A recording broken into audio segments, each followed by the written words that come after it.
असंतोष सुनीता तीसरे अध्याय में है। उल्कामुख नाम करके एक राजा था।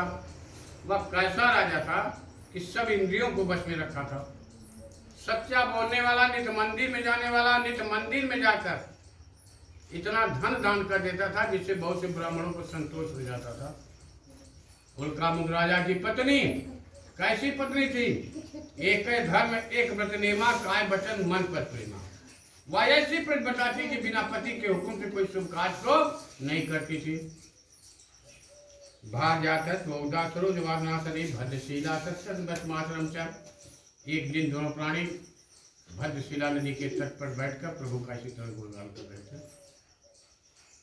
एक बनिया बहुत से अनमोल पदार्थ लेकर आया, नाव को तीर पर स्थापित करके उनके पास गया और कहने लगा कि हे राजन, आप भक्त युक्त होकर पत्नी के सहित किसका पूजन कर रहे हैं? अब क्यों कर रहे हैं? राजा कहने लगे कि हे बनिया, हमारे पास सब कुछ है, धन दौलत राजपाट सब कुछ भरा है, लेकिन पुत्र नहीं है। बिना पुत्र गृह और धन की शोभा और मुक्ति नहीं होती है। इसलिए पुत्र कामना के वास्ते मैं भगवान विष्णु का जो है व्रत कर रहा हूँ। बनिया भी कहने लगा कि हमारे पास भी सब कुछ है, धन दौलत राजपाट सब कुछ भरा, लेकिन न तो पुत्र है और न तो पुत्री है। अब मुझे पूजा में विश्वास हो गया है कि मैं प्रभु का व्रत करूंगा तो मुझे पुत्र या पुत्री की प्राप्ति जरूर होगी। बाहर जाकर तुम सर्वतम जाकर अब निवृत्त होकर अपने घर गया। घर जाकर अपनी स्त्री से कहने लगा कि हे प्रिय, इस यात्रा में उल्कामुख राजा से मैं व्रत को सुन के आया हूँ, जो कि पुत्र को देने वाला है। उनकी स्त्री बड़ी चकित हुई कि नाथ आज आपके दिल में कैसी भावना उत्पन्न हुई है। मैं व्रत करूंगा तो मुझे पुत्र या पुत्री की प्राप्ति होगी। तो ठीक है, आप नियम के साथ रहिए, आज मैं व्रत करूंगी। लेकिन बनिया बहुत कंजूस था। कहा कि जब हमको पुत्र या पुत्री होगी तभी मैं एक पैसा खर्चा करूंगा, बीच में एक पैसा मैं खर्चा नहीं करूंगा। तब उनकी स्त्री कहने लगी कि क्या पुत्र रत्न से बढ़कर धन है, मैं लड़के से बढ़कर पैसा? वह बेचारी चुप हो गई, आनंद धनपान हुई और भगवान सतदेव के पिशाच से गर्भधारण हो गया। 10वें मास 10 कन्या रखते, दिने दिने सब बदले सब। 10 मास पूरा होने पर एक कन्या उत्पन्न हुई। वह कन्या कैसी उत्पन्न हुई कि रत्न के स्वरूप। जैसे शुक्ल पक्ष का चंद्रमा द्वितीया से लेकर पूर्णिमा तक बढ़ता है, उसी तरह वह कन्या निष्पत कला कला बढ़ने लगी। नामकरण करने के लिए ब्राह्मणों को बुलाया गया। निष्पत कला कला बढ़ने से उसका नाम कलावती रखा। तब लीलावती ने मधुर वचन में कहा कि हे स्वामी, जो आपने संकल्प किया था कि मुझे पुत्र या पुत्री होगी, हम व्रत करेंगे, तो आप करोगे कि नहीं करोगे? कहा भाई विवाह के समय करेंगे। इस समय बड़े छठी में बहुत धन खर्च हो चुका है, बहुत खर्च हो चुका है। इतना कहकर नगर में घूमने के लिए निकल गया। ईद बाजा सामा जागम नगरम प्रत्याकलावती कन्या का बेटा नगर में घूमने के लिए निकल गया। एक दिन सहेलियों के संग घूमते घूमते अपनी पुत्री को देखा, तो सोचा कि हमारी पुत्री विवाह के योग्य हो गई, इनका विवाह कर देना चाहिए। दूत हजाम को बुलाकर कहा कि हमारी पुत्री के लिए सुंदर श्रेष्ठ बालक खोज कर ले आना। खोजने का भाव है कि घर का सुचित हो, पढ़ा लिखा हो, महाजनी इत्यादि में पक्का हो, तीसरी बात के हमारे घर पर रहे। तो दूत लोग कहाँ पर गए? कंचन नगर में गए। एक बनिया के लड़के को ले आए जो हर से संपन्न था। दूतों के कहने के अनुसार उसने अपनी कन्या का कन्यादान तो कर दिया, परंतु दुर्भाग्यवश विवाह के समय भी प्रभु का व्रत करना भूल गया। अब दामाद को लेकर व्यापार करने के लिए निकल गया। कहाँ पर? रत्नसार नगर राजस्थान के यहाँ व्यापार करने लगा। भगवान ने कहा कि देखो, बनिया का कहा कि मुझे पुत्र या पुत्री होगी तब हम व्रत को करेंगे, तब भी नहीं किया। कहा विवाह के समय करेंगे, तब भी नहीं किया। उसी समय भगवान उनको श्राप देते हैं कि हे बनिया, तुमको कठिन से कठिन महादुख भोगना पड़ेगा। कृपणता करने से भगवान का फल नहीं मिलता है।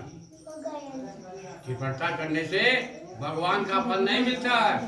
तुरंत माया रूपी चोर को भेज दिए प्रभु। कहाँ पर? राजा चंद्रकेत के यहाँ। और उनका धन जहाँ पर ससुर दामाद दोनों व्यापार कर रहे थे, रखकर गायब हो गए। आज व्यास समाजुक्तवाचा दुष्टा अन्य चिंता प्रत्याभुता ब्रह्मराज गृह गृह। दूत लोग जब यहाँ पर पहुंचे थे, देखा कि राजा का धन इनके पास है। उनको पकड़ कर ले आया और कहने लगे कि हे राजन, यही चोर है जो आपका धन चुरा कर ले गए थे। बनिया कहने लगा, चोरी का नाम हो न जानत न चोर न चोर के भाई। हाँ बनिया करते क्रय विक्रय बांध में लाई। अब कहिए शपथ करें प्रभु की, अब कहिए लो तपाई, और लिख लीजिए मोर, बयान कीजिए मोर, तुरंत रिहाई। राजा ने कहा कि हमारा माल तुम्हारे पास है, तुम कहते चोरे नहीं है। उस समय भगवान की ऐसी माया हुई, किसी ने उनका कहना नहीं माना। महादुख कठिन जेल खाना से बंद कर दिया। किसको? ससुर और दामाद को। जब ससुर दामाद दोनों जेल खाने में हो गए, जब जेल खाने में हो गए, तब ससुर को ख्याल हुआ कि भगवान के सामने झूठ बोलने से, अपराध करने से, छल करने से मनुष्य की यही दशा होती है जो आज हमारी दशा हुई है। उनके घर में चोर चोरी कर ले गए। एक दिन क्षुधा से पीड़ित होकर घूमते घूमते उनकी पुत्री एक ब्राह्मण के घर गई, जहाँ इसी तरह भगवान का पाठ हो रहा था। पुत्री सोची कि अगर मैं यहाँ बैठूंगी तो प्रसाद मुझे जरूर मिलेगा, जब प्रसाद मिलेगा तो मैं भी खा लूंगी, और थोड़ा सा प्रसाद मैं माता जी के लिए चलूंगी, माँ भी खा लेगी, उसकी आत्मा की तृप्ति होगी। लेकिन कथा आने में देरी हो गई, यानी रात हो गई। माता कलावती कन्या कर माता प्रेमता पुत्री रात हो, राजपूत के मानस बालता। रात हो गई। जब घर पहुंची तो माता क्रोधित होकर कहने लगी कि हे पुत्री, इतनी रात हो गई, तुम किसके प्रेम में कहाँ रह गई थी? देखो नीति में लिखा गया है कि ब्राह्मण साधु राजा यह तीनों घूमने से पूजे जाते हैं और स्त्री जात घूमने से नष्ट हो जाती है। तो पुत्री कही कन्या कलावती मातरम सतदैव निजालयम चा। पुत्री कही माँ एक ब्राह्मण के घर गई थी, यहाँ भगवान का व्रत हो रहा था, जिसके व्रत सुनने से माँ सब दुख दूर हो जाएगा और पिता इत्यादि शीघ्र घर आ जाएंगे। व्रतम चेते सत शांति स्वजने बाद माता था। उनकी माँ कही कि पुत्री, तुम पूजन की सामग्री तो आज ही न व्रत की प्रभु से प्रार्थना की कि हे प्रभु, अपराधम जामे भात जा माता बधे प्रभु, हमारे पति से, हमारे दिमाग से अगर किसी प्रकार का अपराध हुआ हो तो नाथ उसको क्षमा करिए। अगर वो आएंगे तो मैं फिर आपका व्रत करूंगा। इतना कहते ही भगवान प्रसन्न हो गए। जब भगवान प्रसन्न हो गए तो राजा शंखचूड़ को स्वप्न दिए। धर्माशा स्वप्न में चंद्र केंद्र गोतो बंदितो मोचाचा। स्वप्न दिए कि बंदी खाने में जो बनिया की लड़कियां निर्दोष, उन्हें छोड़ देना, नहीं तुम्हारे राजपाट को मैं नष्ट कर दूंगा। जब राजा रात में स्वप्न देखा तो सुबह सभा के मध्य में कहा कि हे ब्राह्मणों, हमने ऐसा स्वप्न देखा है। तो ब्राह्मण कहा महाराजा स्वप्न ठीक नहीं, उन्हें छोड़ देना चाहिए। तो उनको छोड़ देते हैं। मीठे मीठे वचन सुनकर दिल बहलाते हैं। जिनका धन लिया था सब दुगना करके दिए। कहने लगे कि हे बनिया, अब तुम अपने देश को जा सकते हो। द्वितीय अध्याय